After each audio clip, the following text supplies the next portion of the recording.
तजीवनं कविभिरीडितं कल्मषापहं श्रवणमङ्गलं श्रीमदाततं भुवि गृह्णन्ति ये भूरिदा जनाः।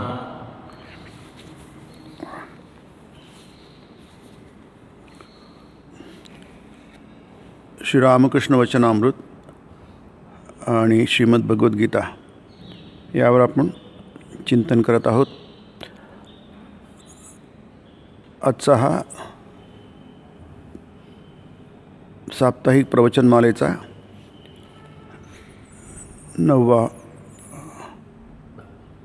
10वा भाग आहे.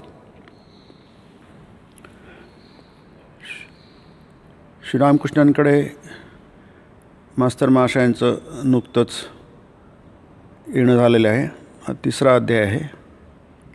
आधी 2दा येऊन गेलेत, आता 3ऱ्यांदा येत आहेत. आणि त्यांची कोणाशी ओळख नाही, परिचय नाही आहे. आणि इथे प्रथमच त्यांचा नरेंद्राशी परिचय होतो आहे. नरेंद्र म्हणजे भावी स्वामी विवेकानंद. त्यावेळी नरेंद्राचं वय 19 वर्षांचं होतं. बरेच लोक खोलीत बसले आहेत, सगळ्यांशी बोलत आहेत, पण मुख्य करून श्रीरामकृष्ण जणू काही फक्त नरेंद्राशीच बोलत आहे असा उल्लेख इथं येतो. त्याचं आपण गेल्यावेळी बघितलं की श्रीरामकृष्णांच्या दृष्टीने नरेंद्र हा त्यांच्या संदेशाचं वहन करणारा भावी व्यक्ती आणि त्या दृष्टीने ते बघत आहेत. एरवीसुद्धा त्या नारायण या दृष्टीनेच नरेंद्राकडे बघायचे. साक्षात नारायण आहेत या दृष्टीने बघायचे. म्हणून त्याला दोन्ही गोष्टी, एक म्हणजे आध्यात्मिक तत्त्व काय आहे, सर्वानुभूती ब्रह्मदर्शन. सर्व भूतांमध्ये, सर्व जीवमात्रांमध्ये ब्रह्म आहे, परमेश्वर आहे. आपण गेल्यावेळी बघितलं की समम सर्वेषु भूतेषु तिष्ठन्तं परमेश्वरम विनश्यत्स्व विनश्यन्तं यः पश्यति स पश्यति. खरं कोण बघतो? तोच बघतो की ज्या सगळ्या विनाशशील पदार्थांमध्ये एक अविनाशी तत्त्व आहे, परमात्मा आहे, आणि तो समभावाने सर्वांमध्ये राहतो. तिष्ठन्ति गीता म्हणते. आता यात काही चूक नाही आहे, अगदी तंतोतंत बरोबर आहे. परंतु जेव्हा आपण व्यवहारामध्ये त्याचा उपयोग करतो त्यावेळी मात्र आपल्याला तारतम्य बाळगायला पाहिजे. गेल्यावेळी बऱ्याच घटना बघितल्या, गोष्टी बघितल्या, आणि त्यातून तारतम्य म्हणजे काय आपण बघितलं. प्रत्येक बाबतीमध्ये जीवनामध्ये तारतम्य पाहिजे. तारतम्याचा अभाव असला की जसं स्वामीजी म्हणतात ज्ञानयोगामध्ये, बरीचशी अरिष्ट कोसळतात, पदोपदी अडचणी येतात. आपण ज्या गोष्टी टाळू शकतो त्या गोष्टीला तोंड द्यावं लागतं. हे आपण जीवनामध्ये नेहमी बघतो, दररोज बघतो, मध्ये मध्ये बघतो. हे जसं व्यक्तिगत जीवनामध्ये होतं तसं सामाजिक जीवनामध्ये सुद्धा होतं आणि राष्ट्रीय जीवनामध्ये सुद्धा होतं. आणि आपण हे पण बघितलं की भारतामध्ये हा स्वामीजी नेहमी म्हणतात धर्म हा या देशाचा प्राण आहे की नाही. धर्म असेल तर भारत असेल, धर्म नसेल तर भारत राहणार नाही. इतक्या स्पष्ट शब्दांमध्ये स्वामीजी म्हणतात की नाही. आजसुद्धा जग तेच म्हणत आहे की भारत राहील तर जग राहील, भारत नसेल तर जग राहणार नाही. कारण ही आध्यात्मिकतेची जोपासना भारतात खूप चांगल्या पद्धतीने झालेली आहे. जणू काही त्यासाठीच या देशाचं अस्तित्व आहे. आणि म्हणून या आध्यात्मिकतेची जपणूक व्हायला पाहिजे, प्राणपणाने जपणूक व्हायला पाहिजे. परंतु ते तारतम्याचा अभाव असायला नको की नाही. कारण काय की आध्यात्मिक जीवन आणि व्यावहारिक जीवन, ज्याला आपण प्रापंचिक जीवन म्हणतो, त्यात काही फरक नाही आहे. त्याला फिक्टिशियस डिफरन्सेस स्वामीजींनी म्हटलं आहे वेदांत आणि जीवनमध्ये. हा एक काल्पनिक भेद आहे, तो खरा भेद नाही आहे की नाही. आपलं सांसारिक जीवन कुठे संपतं आणि कुठे आध्यात्मिक जीवन होतं याची काही सीमारेषा नाही आहे की नाही. संपूर्ण जीवनच एक प्रकारचं एकत्व आहे. ईशावास्यविदं सर्वं यत्किंच जगत्याम जगत की नाही. त्या जगामध्ये आध्यात्मिक जीवन येतं आणि सांसारिक जीवन पण येतं. याचा अर्थ असा की आपण त्यांनी काल्पनिक पद्धतीने 2 भाग केलेले आहेत की नाही. तसं वास्तविक तसं काहीच नाही आहे. आपला प्रत्येक क्षण हा आध्यात्मिकतेतच आपण जगतो आहे. त्याशिवाय दुसरं काय असू शकतं की नाही. जसं आपण आपला श्वास घेतो, प्रत्येक श्वास जेव्हा आपण घेतो तेव्हा शरीर रक्षणासाठीच असतो. आपण असं काही म्हणू शकत नाही की एवढे श्वास आम्ही यासाठी मनासाठी घेतले, एवढे श्वास बुद्धीसाठी घेतले, एवढे श्वास आपण या शरीरासाठी घेतले, हे बाकीचे इंद्रियांसाठी आहे. अशी विभागणी काही आपण करत नाही. आपण जे काही श्वास घेतो, जे काही अन्न घेतो आहे की नाही, ते संपूर्ण शरीरासाठी घेतो आहे की नाही. त्या अन्नानेच आपलं शरीर बनतं, त्याच अन्नाने सगळे रक्त बनतं, हाड बनतात, मन बनतं की नाही, स्मृती बनते की नाही. छांदोग्योपनिषद म्हटलं आहे की आहार शुद्धो सत्वशुद्धी. आहार शुद्ध असेल तर आपलं सत्व जे म्हणजे अस्तित्व आहे शुद्ध बनेल. सत्वशुद्धो ध्रुवा स्मृती. आपलं जर शरीर शुद्ध असेल तर स्मृती ही पक्की. स्मृती म्हणजे आत्मस्मृती, आत्मविषयीची स्मृती. नाही तर ती हालणारी असते. दिव्यासारखी जसं प्रदीपाचा जो ज्योत असते ती हालते हवेनी, तशी हालते आपली, ते दृढ होत नाही. म्हणजे जे काही आपण घेतो ते सर्व शरीराशी घेतो, शरीरासाठी, मनासाठी, बुद्धीसाठी. म्हणून ही जी आपण काल्पनिक सीमारेषा आखतो की आता आपण प्रपंच करूया, नंतर परमार्थ करूया की नाही, आधी प्रपंच करावा नेटका, मग घ्यावे परमार्थ विवेका. हे का सांगितलं जातं? कारण आपल्या मनातून ती विभागणी जात नाही. म्हणून ते फार सुंदर आपण ठाकूरांनी मांडलेलं आहे की जगामध्ये आपण आहोत आणि बाकीचे लोक पण आहेत. आपल्याला माहिती आहे, थोडीफार कल्पना आहे, 10% 15% असेल नसेल, थोडं समजूया. आपल्याला 20% कल्पना आहे की नाही, की परमार्थ म्हणजे काय, अध्यात्म म्हणजे काय, प्रपंच करावा आहे, कर्मयोग काय, ज्ञानयोग काय, आत्मा हा अविनाशी आहे, अजर आहे, अमर आहे. थोडीशी ऐकून सतत थोडीफार कल्पना आपल्याला आली आहे की नाही. पण असे कितीतरी लोक आहेत की त्यांना याचं काहीच माहीत नाही की नाही, किंवा ते पूर्णपणे याच्या विरुद्ध आहेत. हे पूर्णपणे शक्य आहे की नाही. आणि मग आपणही राहतो त्या ज्या जगामध्ये, त्या जगामध्ये तेही राहतात की नाही. त्यांचे सतत आपल्याशी संबंध येतो. मग हा जो प्रपंच आहे एक वेगळाच आणखी प्रपंचांमधला प्रपंच आहे. जगत्याम जगत आहे की नाही. उपनिषद म्हणतं जगत्याम जगत तेन त्यक्तेन भुंजिथा मा हृदय कस्यच विद्यनं. हा जगत्यामधला जगत आहे, जगामधलं आणखी एक जग आहे की नाही. जसं एक बाहेरचं जग असतं ना, आपल्या मनामधलं आणखी एक वेगळंच जग असतं, तसे जगामधलं जे जग आहे तिथे असताना कसं, कारण हा फारच महत्त्वाचा मुद्दा आहे. आपण नेहमीच म्हणतो, जेव्हा म्हणतो की आम्हाला व्यवहाराची अध्यात्माची सांगड कशी घालायची कळत नाही, किंवा आपण म्हणतो जेव्हा आपण ऐकतो तेव्हा असं छान असतं, आम्हाला बरं वाटतं आहे की नाही, खूप मजा येते, आनंद वाटतो वगैरे वगैरे आहे की नाही. पण इथून एकदा उठलं, थोडं मंदिराच्या बाहेर गेलं, गेटच्या बाहेर गेलं, तिथलं ट्रॅफिक दिसायला लागलं रस्त्यावरचं, इकडून तिकडे जाणारं, आपण जे ऐकलं असतं ते कुठलं तरी इकडे कापरासारखं उडून जातं. ही समस्या नसते आहे की नाही. पण ही समस्या म्हणजे आपलं हे दृढ झालेलं नाही आहे, याच्यामुळे असते की नाही. स्वामीजी म्हणतात, तुमचं तुम्ही भर बाजारात जरी गेले, गोंगाटात गेले, तरी तुमचं ते गीतेत आहे, गीतेमध्ये तर खूपच आहे याच्या बाबतीत. ते म्हटलं त्या विनश्यस्व अविनश्यंतम आहे की नाही. की नाही, या विनाशशील जगामध्ये अविनाशी तत्त्व आहे आणि ते नेहमीच असतं, त्याचा कधीच अभाव नसतो आहे की नाही. आणि गोंगाटाचा कधीच भाव नसतो की नाही. पण हे ह्या स्थितीपर्यंत पोचायला बराच वेळ आहे की नाही. जन्मजन्म लागू शकतात, एक पूर्ण आयुष्य खर्च पडू शकतं की नाही.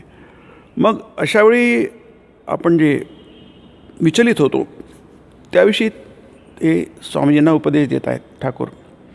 सगळं फोकसिंग स्वामीजींवर आहे, आपण इथं बघतो आहे की नाही. जरी इतके लोक बसलेले आहेत, सगळं फोकसिंग लक्षात त्यांच्याकडे. कारण हा एक माणूस जर तयार झाला तर तो सगळ्या जगाला काय करू शकेल.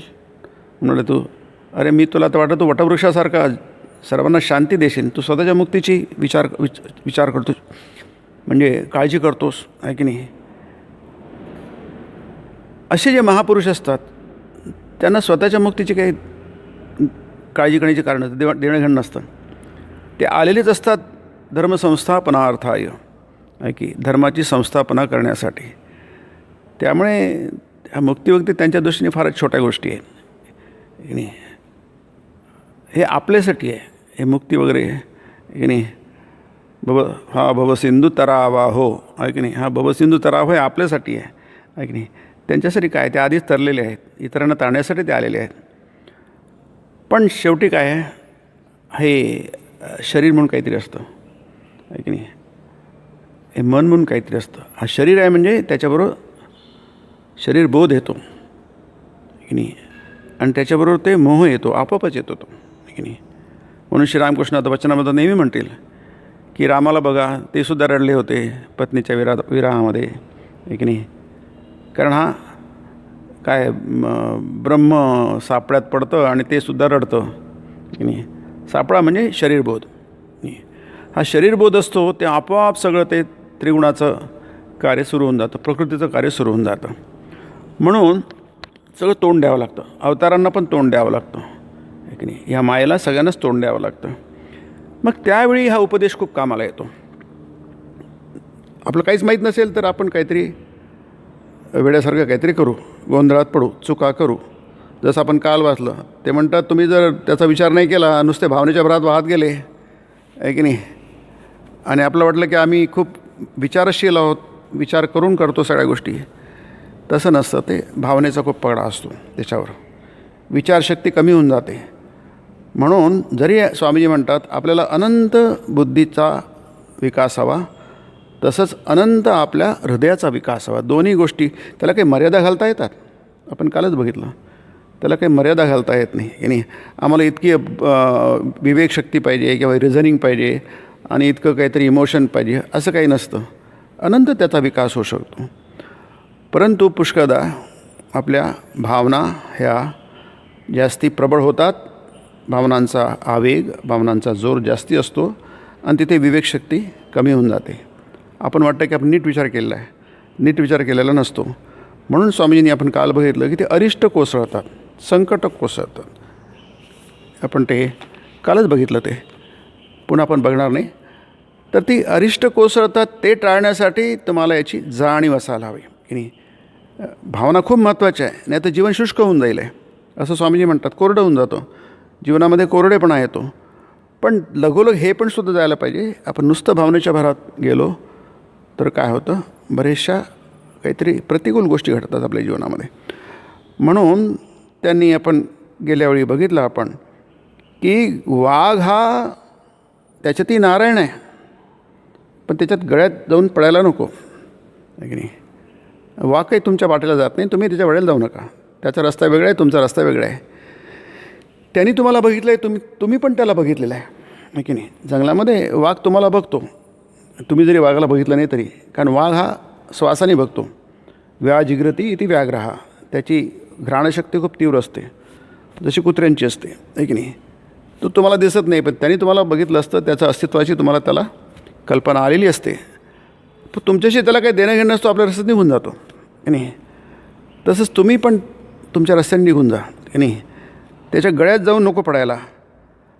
म्हणशील वाघही तर नारायणच, मग पळावं काय म्हणून. याला उत्तर असं की पळून जा, असं जे म्हणतात तेही तर नारायणच ना. बाहेरचे लोक म्हणतात अरे पळून जा, पळून जा, ते वाघ आहे, पळून जा तुम्ही. की तुमचं आतच सांगेल अरे वाघ कुठं दिसतो इथे, पळून जा, आहे की नाही. त्याचं आहे का. तुमचं जे रिझनिंग आहे त्याला आपण अगदी ते कॉमन सेन्स म्हणूया, आहे की नाही. माणसाच्या प्रत्येक माणसामध्ये कॉमन सेन्स नावाची गोष्ट असते, त्याला आपण तारतम्य म्हणतो, की नाही. हे तारतम्य पाहिजे. आपण किती आपण घेऊ शकतो, किती टाकू शकतो, आहे की नाही. मोठ्या गोष्टींसाठी छोट्या गोष्टी सोडून द्यायच्या असतात, की नाही. अर्धम त्यजती पंडिता, हा, आहे की नाही. जेव्हा पूर्ण सोडून द्यायची वेळ येते ते अर्ध सोडून द्या, की नाही. अर्ध तर वाचलं ना, की नाही. साधारण त्याला विवेक म्हणतात. अर्धम त्यजती पंडिता, म्हणजे शहाणे लोक जाऊ दे अर्ध गिरत गेलं, काही वेळ आपल्याला सोडून द्यावं लागतं, माहिती आहे ते नुकसान आहे, सोडून द्या, अर्ध तर वाचतं आहे ना, की नाही, ते महत्त्वाचं आहे. काय नेहमीच काही तुम्हाला पूर्ण वाचवता येणार नाही, सगळ्याच गोष्टी तुमच्या आपल्या मनाप्रमाणे अनुकूल होणार नाही, कारण तशी रचना नाही जगाची. ज्या जगात आपण राहतो तशी काही जगाची रचना नाही आहे की नाही. जगाची रचना काय आहे, प्रकृतीचा खेळ काय आहे, त्रिगुणमयी माया कशी आहे, ती दैवी आहे, दुरत्य आहे, हे आपण काही न जाणताच आपण जसं म्हणू तसं होईल तसं होत नसतं. आपला अनुभव आहे, दररोजचा अनुभव आहे की नाही. आपल्याला माहिती आहे की आपल्या मनाप्रमाणे काही होत नसतं. आपण काय धरून चालतो की आपण प्रयत्न केले तर काही होऊ शकतो. प्रयत्नी वाळूचे कणही रगडिता तेलही गळे, की बरोबर आहे. प्रयत्नाने काय होत नाही, प्रयत्नांती परमेश्वर. पण हा कसं समजून घ्यायचा उपदेश, की नाही. इथे आपण दोन्ही गोष्टींमध्ये बघतो की उपदेश समजून कसा घ्यायचा, कारण आपण खूप ऐकलेलं आहे, ऐकायलाच पाहिजे की नाही. पण ऐकल्यानंतर ते नीट समजून घ्यायला पाहिजे, नाही तर बरेच गैरसमज होतात. आता हे दोघांची गैरसमज झालेला आहे इथे. दुसऱ्या कहाणीमध्ये तो साप आहे, पहिल्या कहाणीमध्ये हा साधू आहे, म्हणजे शिकणारा साधू आहे की नाही. त्याला उपदेश दिला गेलेला आहे की सगळीकडे नारायण आहे असं बघ की नाही, आणि सगळ्यांना नमस्कार करत जा. असं करता करता करता करता करता तो अजून बदलून जातो. सगळीकडे नारायण बघता बघता बघता आपल्याला, म्हणून स्वामीजी म्हणतात सगळ्याकडे ब्रह्मदृष्टीने बघा की नाही. सगळ्या जगाकडे ब्रह्मदृष्टीने बघा. सगळ्या जगाकडे बघत नसेल तर काही लोकांमध्ये बघा, घरच्या लोकांमध्ये बघा की नाही. तेही बघत नसेल तर आपल्या अगदी जवळच्या माणसामध्ये बघा. तेही बघत नसेल मंदिरामध्ये बघा की नाही. मंदिरात देव आहे की नाही, तिथे बघा की नाही. कुठून तरी सुरुवात करा की नाही. मग आपलं ते विस्तार होत जाईल, हळूहळू विस्तार होत जाईल.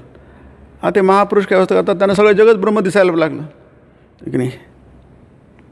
त्यांना संपूर्ण जगच हे ब्रह्म दिसते, त्यांना ब्रह्मविरहित काहीच दिसत नाही आहे की नाही. पण सुरुवात त्यांनी केली होती कुठेतरी की नाही. सुरुवात केल्यानंतर हळूहळू हळूहळू ते समोर गेले. तर इथे सुद्धा आपण गेलं की सर्वानुभूती नारायण वसत आहे हे जाणून सगळ्यांना नमस्कार करत जा की नाही. आता नमस्कार करत जा तर पळायचा कशाला की नाही. तो हत्ती आहे, पिसाळलेला आहे, माऊत सांगतो आहे अरे पळा पळा पळा. आता समोर तर अहो पळा पळा पळा सांगतो आहे त्याला. तो दिसतो आहे की हत्ती हा पिसाळला आहे आणि हा इथे आहे, समोर आहे. आणि तो शिष्य काही पळायला तयार नाही आहे. तो घसा कोटावर सांगतो आहे अरे पळा पळा पळा होतो. हा काही पळत नाही. हत्ती निधार घेतला आणि फेकून दिला वगैरे, आणि मेला नाही, जखमी झाला. नाही तर मरूसुद्धा शकला असता किंवा हत्तीने त्याला चिरडून टाकलं असतं पायाखाली. सुदैवानं तसं काय झालं नाही. बातमी गेली आश्रमामध्ये, ते आणलं, घरी आणलं, म्हणजे आश्रमात आणलं, त्याला हे केलं, शुद्धीवर आणण्याचा प्रयत्न केला, औषधोपचार केले वगैरे इथे लिहिलं आहे की नाही. आणि सगळं झाल्यानंतर थोडं सावध झाल्यानंतर मग प्रश्न विचारला, हत्ती येत आहे हे ऐकूनसुद्धा तुम्ही पळून का नाही गेला. त्याने उत्तर दिलं की गुरुदेवांनीच नाही का सांगितलं आपल्याला की स्वयं नारायणच माणूस जीवजंतू सर्व काही झालं आहे, म्हणूनच हत्ती नारायण येतो असं पाहून मी आपल्या जागेवरून दूर झालो नाही, असं उत्तर दिलं की नाही. हे उत्तर चूक नाही आहे की नाही, पण थोडंसं तारतम्याचा अभाव आहे की नाही. आणि ते तारतम्य म्हणजे कशाला म्हणतात, हे श्रीरामकृष्ण किंवा जे गुरु आहेत ते त्याला सांगतात आहे की नाही. अरे उपदेश बरोबर आहे की नाही, पण त्याच्यातही तरतम आहे. तरतम म्हणजे काय बरं, तारतम्य शब्द कुठून आला आहे, हा तरतमपासून आला आहे की नाही. सेन्स ऑफ प्रपोर्शन ज्याला म्हणतो आपण आहे की नाही. कोणती गोष्ट खूप ताणली गरजेपेक्षा जास्ती, गरज नसताना, तर काय होतं, ती तुटते. आपण म्हणतो खूप अगदी रबरसुद्धा ताणता येतो आपल्याला, पण गरजेपेक्षा जास्ती ताणला ना की मग तो तुटतो. तसंच उपदेशसुद्धा गरजेपेक्षा जास्ती ताणला तुम्ही उगाच, तर काय होतं, त्याने नुकसान होतं. म्हणून ते म्हणाले का मी बरोबर बारे कबूल आहे मला अगदी, पण बेटा माहूत नारायणानं तुला थांबायला मना केलं होतं ना. आता उपदेश ऐकल्यानंतर नावाचं ते हत्ती असं माहूत नारायण पण असतो की नाही. जसं हत्तीनारायण असतो तसं माहूत नारायण पण असतो, तो आहे तर, आहे की नाही. तरतम म्हणजे उपदेश जर सर्वानुभूती नारायण आहे की नाही. आणखी एक उपदेश आहे, तो सांगितला गेला नाही आहे, पण तुम्हाला समजून घ्यायचं आहे की नाही. कारण प्रत्येक गोष्ट सांगितलं जाऊ शकत नाही आहे, कारण काही सांगितलं तरी पुन्हा काहीतरी सांगायचं राहून जातं. मग इतर गोष्टी आपण आपल्या विवेकाने, चिंतनाने, मननाने, निधिध्यासनाने समजून घ्यायच्या असतात. प्रत्येक गोष्ट कसं सांगितली जाईल. जसं आपण त्या दिवशी बघितलं की मुलांना आपण रस्ता कसा ओलांडायचा शिकवतो, आहे की नाही. हा रस्ता शिकवतो, तो रस्ता, प्रत्येक हात पकडून त्यांना क्रॉस करून देतो. पण काय आपण दाखवले तेवढेच रस्ते असतात काय? त्याला जगभर हिंडायचं असतं, कितीतरी रस्ते क्रॉस करायचे असतात. पण जो शिकलेला आहे त्याप्रमाणे तो आपला विवेक वापरतो आणि कुठेही गेला जगामध्ये तर तो रस्ता क्रॉस करू शकतो. कारण काय, रस्ता क्रॉस कसा करायचा त्याने शिकलं असं. बाकीच्या गोष्टी तो आपला विवेक वापरतो, आपली बुद्धी वापरतो आणि त्याने तो त्याप्रमाणे तो करतो. प्रत्येक जगातले किती रस्ते आहे सगळे त्यांना क्रॉस करून थोडी दाखवले जात असतात. तसं उपदेश म्हणजे दिला जातो, त्याचं तत्वतः सांगितलं जातं, आहे की नाही. यो एवं वेत्ती तत्वतः म्हणून गीतेमध्ये येतं ते, आहे की नाही. ते तत्वतः तुम्हाला शिकवलं जातं, पण त्यानंतर मात्र तुम्हाला व्यवहारात उतरवताना तुमचा विवेक तुम्हाला वापरावा लागेल, आहे की नाही. तो जर तुम्ही विवेक वापरला नाही मग ते म्हणतात अरिष्ट कोसळतात. म्हणून सर्वच जर नारायण, मग त्याच्या तरी सांगण्याकडे तू कानाडोळा तू का केलास. माहूत नारायणाचं देखील सांगणं ऐकत असतात. आपण हे बघतो, हे दोन्ही गोष्टी फार सुंदर आहेत की आपल्याला हे तरतम समजून घ्यायचं आहे. आता दुसऱ्या गोष्टीकडे पण बघू आपण. एक भक्त प्रश्न विचारतो की महाराज, दुष्ट माणूस जर आपलं वाईट करायला टपला असेल किंवा प्रत्यक्षच वाईट करील तरी आपण मूग गिळून चुपचाप बसणंच का उचित. म्हणजे काही प्रतिकार करू नका असं जे आहे. कर्मयोगात स्वामीजींनी याचा बराच उहापोह केलेला आहे. प्रतिकार न करणं हा सगळ्यात मोठा उपदेश आहे. डू नॉट रेजिस्ट, आहे की नाही. हा छान उपदेश आहे. म्हणजे त्याला अहिंसक वृत्ती बाळगा, आहे की नाही. कारण हिंसा म्हणजे प्रतिकार. हा प्रश्न खरं म्हणजे इथं दुष्ट माणूस जर आपलं वाईट करायला टपला असेल, प्रत्यक्षच वाईट करील. जसं आपण कौरव बघतो आहोत, धृतराष्ट्र आणि दुर्योधन, दुःशासन, कर्ण, शकुनी वाईट करायला टपले आहेत, दुष्ट आहेत लोक हे, ठीक नाही. मग आपण काय करायचं, आहे की नाही. चुपचाप बसून घ्यायचं का, मूग गिळून चुपचाप बसायचं का. हेच सगळ्यांनी केलं. महाभारतामध्ये आपण काय बघतो, सगळ्यांनी मूग नाही गिळले. युधिष्ठिराने मूग गिळले होते, आहे की नाही. अर्जुनही पण मूग गिळतो आहे. गीतेचा पहिला अध्याय अर्जुनाचंच भाषण आहे, व्याख्यान आहे, प्रवचन आहे, आहे की नाही. तो सरळ सरळ म्हणतो की काही प्रतिकारच करायचा नाही आपण, की नाही. त्याच्यापेक्षा भिक्षा मागायची आणि जेवण जगायचं, आहे की नाही. आपल्याच बांधवांना मारून जगण्यात काय अर्थ आहे काय, की नाही. बरंच मोठं ते सगळं धर्मावर आधारित आहे. अर्जुनाचं जे म्हणणं आहे ते सगळं धर्मावर, न्याय, नीतीवर आधारित आहे. परंतु त्याच्यापेक्षासुद्धा आणखी काहीतरी श्रेष्ठ आहे हे तो लक्षात घेत नाही, अर्जुन लक्षात घेत नाही. आणि म्हणून भगवंत तिथे म्हणतात अर्जुनाला की तुझं हृदय दौर्बल्यमय, तुला शोभत नाही आहे. त्यक्त्वा उत्तिष्ठ परंतप, ते सोड, तू क्लीब आहेस, तसा होऊ नकोस, नामर्द होऊ नकोस, की नाही तर त्वयी उपपद्यते, तुला मुळीच शोभत नाही आहे.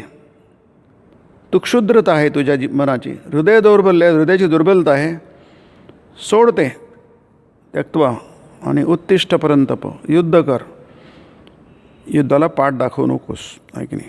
क्लिअर उपदेश आहे. मूग गिळून बसू नको. पांडवांनी तेच केलं. अर्जुन युद्धाभूमीमध्ये तेच करतो आहेस, की नाही. तो पाठ दाखवून पळण्याचा प्रयत्न करतो आहे की नाही. म्हणून ठाकूर रामकृष्ण हे छान सांगतात, की नाही, की जगात राहायचं म्हटलं तर दुष्ट लोकांशी संबंध हा येणारच, आहे की नाही. दुष्ट लोकांशी संबंध हा येणारच. हां, कारण काय, आपण अशा जगात राहत नाही की जिथे सगळेच लोक सज्जन आहे.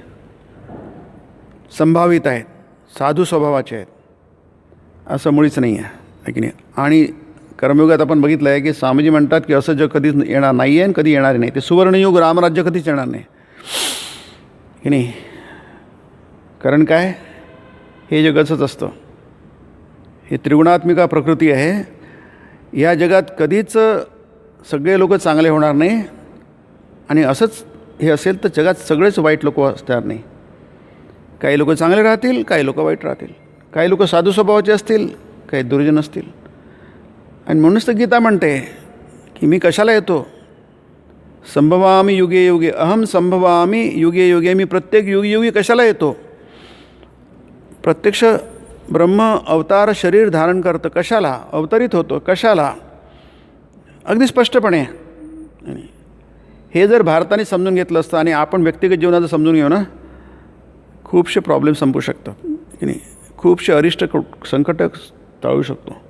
अगदी स्पष्टपणे म्हटलं आहे की नाही की दुर्जनांचा नाश करण्यासाठी आणि साधूंचं रक्षण करण्यासाठी. परित्राणाय नुसतं त्राण नाही आहे, त्राण म्हणजे रक्षण की नाही. परित्राण म्हटलं आहे. परित्राणाय साधूनाम. परी म्हणजे समंतात, सर्व प्रकारे. परी शब्दाचा अर्थ होतो समंतात, सर्व प्रकारे, सर्व बाजूंनी रक्षण करण्यासाठी. परित्राणाय साधूनाम.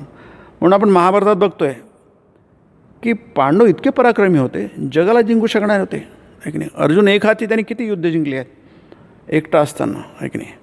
5 पांडव म्हणून त्यांना काहीच कठीण नव्हतं. परंतु समस्या कुठे होती, ते साधू स्वभावाचे होते, सज्जन स्वभावाचे होते. त्याच्यात काय दोष असतो, सज्जन म्हणतो मला काही कटकट नको आहे, मला कटकटीत पडायचं नाही आहे.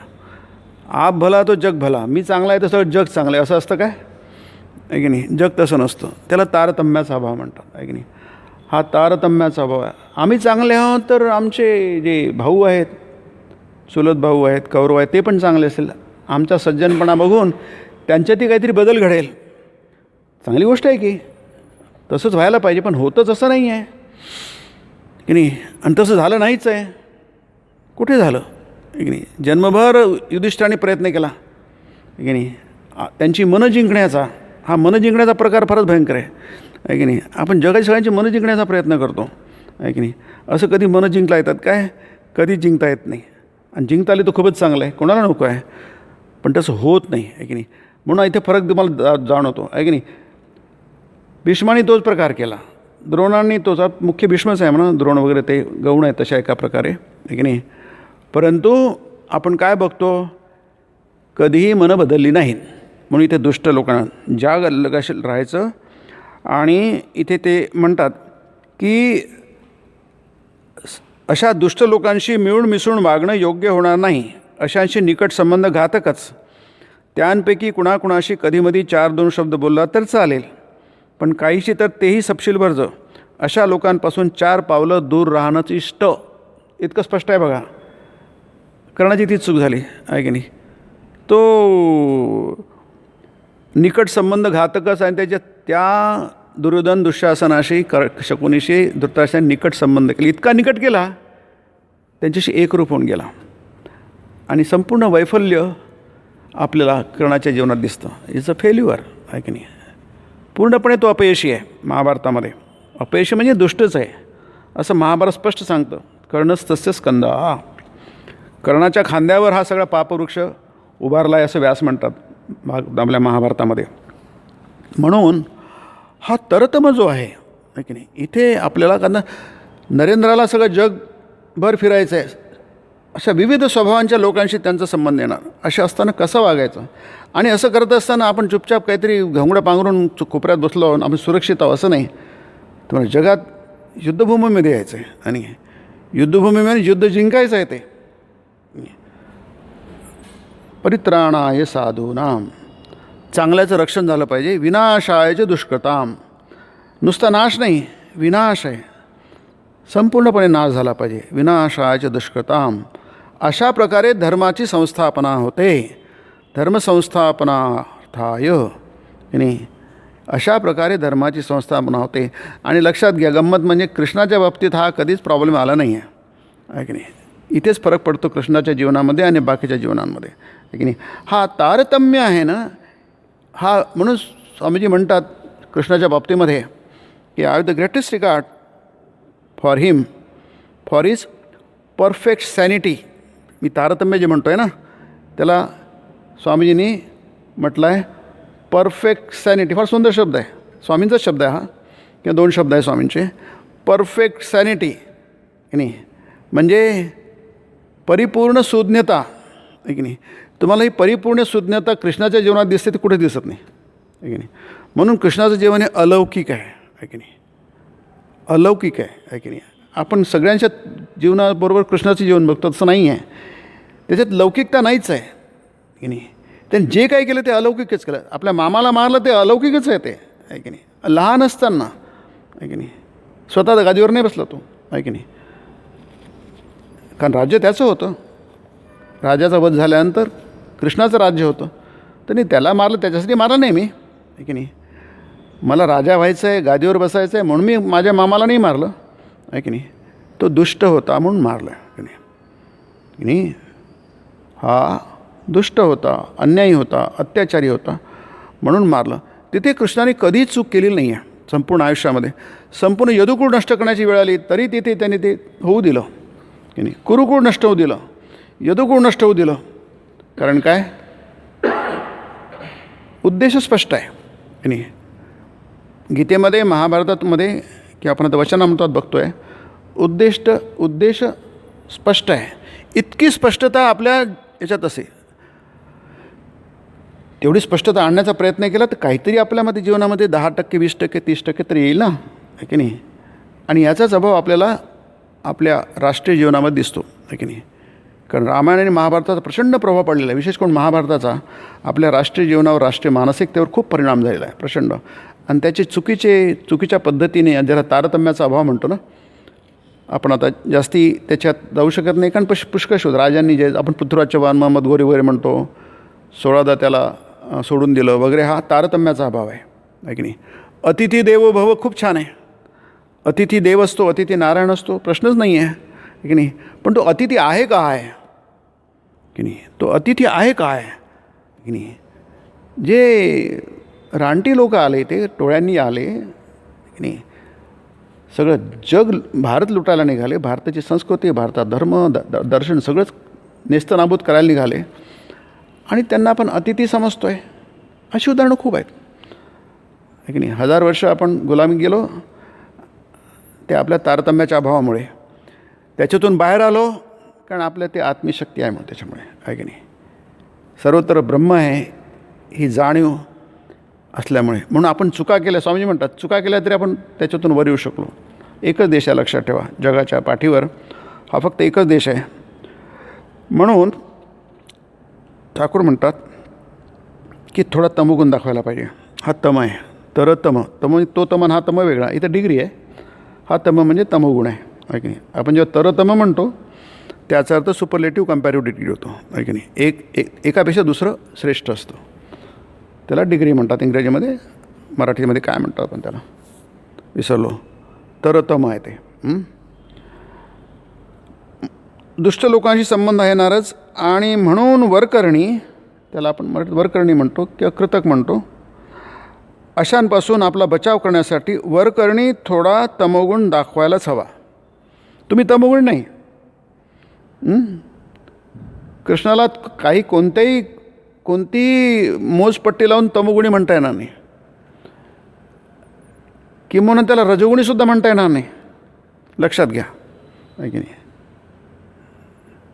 सत्वगुणीसुद्धा म्हणता येणार. तुम्ही कोणता गुण लावणार, तुम्ही चिकटवून बघा कृष्णाच्या जीवनाला, तुम्हाला कोणताच गुण चिकटवता येणार नाही आहे की नाही. कारण तो गुणातीत होता, सगळ्या गुणांच्या होतात आहे की नाही. तो गुणातीत सगळ्या गुणांच्या पलीकडे असूनसुद्धा वावरताना मात्र त्याने तिन्ही गुणांचा उपयोग केला की नाही. पण ते जणू काही आहे. म्हणून शंकराचार्य कृष्णाच्या जीवनाविषयी म्हणतात, गीतेच्याच प्रास्ताविकात म्हणतात की लोकानुग्रह कुर्वनिव क्षात्रधर्मस्य चेष्टितम. जणू काही कृष्ण क्षात्रधर्म क्षत्रियाचा धर्म नाश करणं, युद्ध करणं, हिंसा करणं, जणू काही जातवान इव लोकानुग्रह कुर्वन इव ज्यातही जणू काही त्याचा जन्म झाला होता, जणू काही तो लोकांवर अनुग्रह कृपा करत होता नाही, जणू काही त्यांनी देह धारण केला होता. खरं नाही नाही. इथे तर तम नाही, आपलं स्वरूप न विसरता त्याला आपलं कार्य करायचं होतं आहे की नाही. आपलं स्वरूप अजोपि सन अव्ययात्मा भूतानाम ईश्वरोपि सन की नाही. मी अज आहे की नाही, अविनाशी आहे, म्हणजे अव्यय म्हणजे अविनाशी आहे. भूतानाम ईश्वरोपि सन, या संपूर्ण ब्रह्मांडाचा त्रिभुवनाचा मी स्वामी आहे की नाही. असं असूनसुद्धा की नाही मी स्वमायया या जगात येतो. अजोपि सन अव्ययात्मा भूतानाम ईश्वरोपि सन प्रकृतीम स्वामधिष्ठाय. ही त्रिगुणात्मिका प्रकृती जी आहे, सत्व रज तम, ही प्रकृती मी स्वीकारतो, तिचा स्वीकार करतो, जणू काही स्वीकार करतो. प्रकृतीम स्वाम म्हणजे स्वाम प्रकृती, माझीच प्रकृती आहे ती. स्वाम प्रकृती अधिष्ठाय, त्याचं अधिष्ठान घेतो, आधार घेतो. संभवामी आत्ममायया, आणि स्वमायेने मी या जगात शरीर धारण करतो, जणू काही शरीर धारण करतो की नाही. मग तो रजही नव्हे, तमही नव्हे, सत्वही नव्हे आहे की नाही. त्याच्या पलीकडली गोष्ट आहे. आणि म्हणून काही लोक चिंतक म्हणतात कृष्णाचं जीवन समजतच नाही, गोंधळात टाकणार आहे, बुचकळ्यात टाकणार आहे की नाही. तसं नाही आहे की नाही. आपण आपल्या मोजपट्टीने समजण्याचा प्रयत्न करतो, आपले सगळे इथले निकष वापरतो, तेव्हा मात्र आपण गोंधळात पडतो. तसं करून कृष्णाला समजू शकणार नाही आपण. म्हणून ठाकूरांनी ही गोष्ट सांगून झाल्यानंतर माऊत नारायण आणि हत्ती नारायण, हत्ती नारायण आहे, माऊत नारायण आहे. जेव्हा वेळ येते तेव्हा तुम्ही माऊत नारायणाचा आधी ऐका आहे की नाही. हत्ती नारायणाला तुम्ही दुरूनच नमस्कार करा, पळून जा. नारायणापासून कशाला दूर पळून जायचं असा विचार करू नका की नाही. कारण काय, आता माऊत नारायणचं ऐकणं आवश्यक आहे. कारण हत्ती नारायण माऊत नारायण जणू काही दोन्ही एकच आहे. आणि त्याचं आधी ऐका. हत्ती नारायणानंतर तुम्ही नमस्कार करा, गेल्यानंतर तो दूर गेल्यानंतर त्याला मागून नमस्कार करा की नाही, समोरून नमस्कार नका करू. आता ही दुसरी गोष्ट जी आहे ती सापाची आहे की नाही. आता साप हा स्वभावानेच संतापलेला असतो आहे की नाही. तो सतत हल्ला करण्याचा प्रयत्न करतो. काही साप साधे असतात, काही साप भयंकर असतात आहे की नाही.